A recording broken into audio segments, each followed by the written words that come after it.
अभी आपको इस्लामाबाद बराह रास्त लिए चलते हैं। तर्जुमान दफ्तर खारजा जाहिद हफीज मीडिया ब्रीफिंग दे रहे हैं।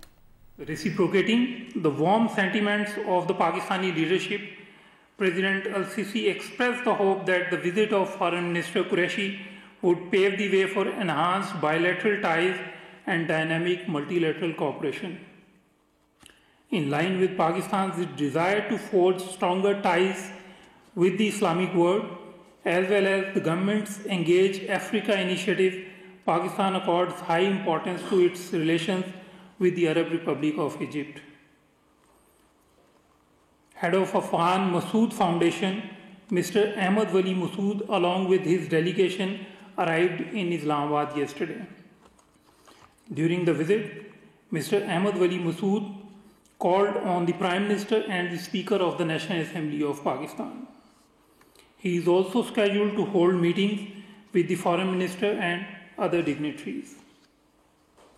In his meeting with Mr. Ahmad Wali Massoud, the Prime Minister reiterated his long-standing position that there is no military solution to the conflict in Afghanistan and that a political solution is the only way forward.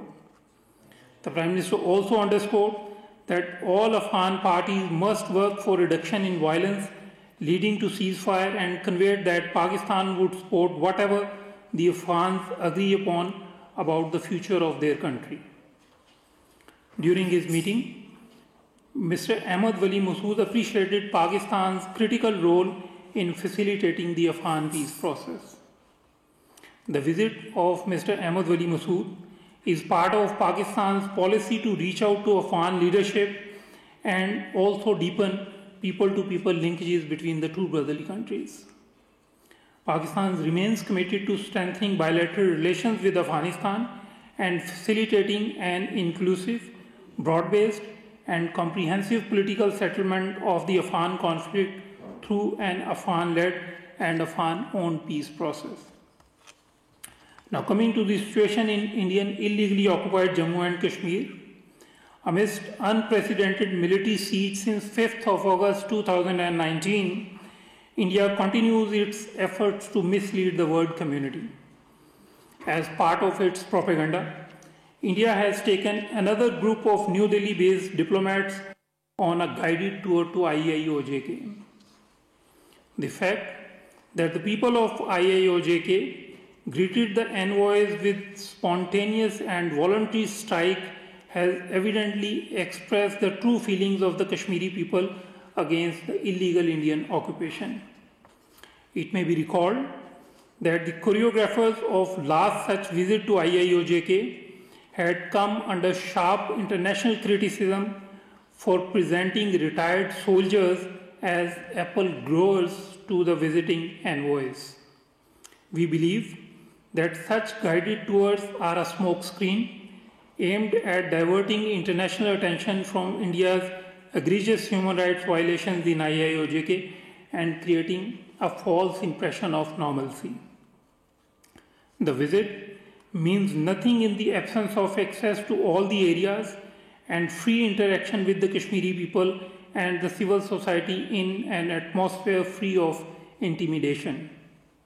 Equally, meeting the senior Hurriyat leadership, including those incarcerated on trumped-up charges, would have enabled an objective assessment of the ground realities. India must allow the Office of the High Commissioner for Human Rights, the United Nations observers, the OIC Independent Permanent Human Rights Commission, the international human rights and civil society organizations, and the international media to visit IAOJK and assess the situation on ground.